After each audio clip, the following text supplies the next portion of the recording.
Le succès immédiat qu'il avait tant désiré était à sa portée, mais à quel coût? Léo se trouvait à un carrefour crucial. Il devait décider s'il continuerait sur cette voie incertaine, nourrie par la gloire et le succès éphémère, ou s'il chercherait à se libérer de ce pacte avant qu'il ne soit trop tard.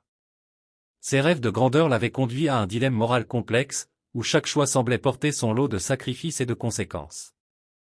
Ainsi, l'histoire de Léo se poursuivait, un jeune homme tiraillé entre ses aspirations et les ombres de son pacte, cherchant désespérément à trouver un équilibre entre la promesse de la gloire et la réalité du prix à payer. Le pacte signé par Léo avec l'homme mystérieux commença rapidement à montrer ses effets pervers, transformant sa vie de rêve en un cauchemar vivant. La métamorphose de Léo, d'un élève ordinaire à une superstar locale, avait attiré l'admiration, mais aussi la jalousie et la suspicion de son entourage. Les premières conséquences négatives du pacte se manifestaient déjà, plongeant Léo dans un isolement social de plus en plus profond. Léo, autrefois entouré d'amis proches, ressentait désormais un fossé grandissant entre lui et les autres. Ses succès soudains et spectaculaires suscitaient des réactions mitigées. Ses amis d'enfance, ceux qui avaient partagé ses rêves et ses espoirs, commencèrent à se montrer distants. La jalousie et la suspicion s'infiltrèrent dans leurs interactions.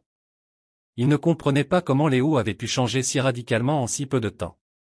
Certains murmuraient qu'il avait triché, que son succès était trop soudain pour être honnête. La trahison était la plus douloureuse des nouvelles réalités pour Léo.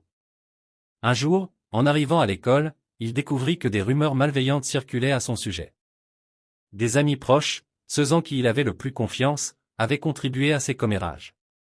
Les accusations étaient variées, certains disaient qu'il avait acheté ses notes, d'autres prétendaient qu'il utilisait des substances illicites pour améliorer ses performances.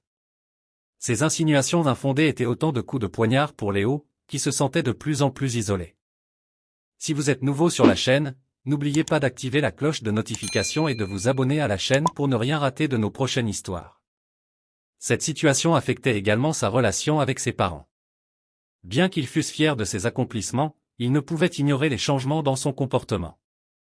Léo était devenu plus renfermé, moins communicatif. Les moments passés en famille, autrefois remplis de rires et de discussions animées, étaient maintenant marqués par des silences lourds et des tensions non dites. Léo sentait le regard inquiet de sa mère et les questions non formulées de son père peser sur ses épaules. La pression accumulée par ses succès croissants ajoutait une nouvelle couche de stress à sa vie déjà compliquée. Les attentes des autres devinrent de plus en plus irréalistes.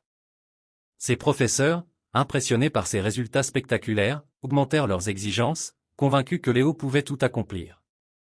Ils lui confiaient des projets supplémentaires, lui demandaient de participer à des concours académiques, sportifs et artistiques. Chaque jour,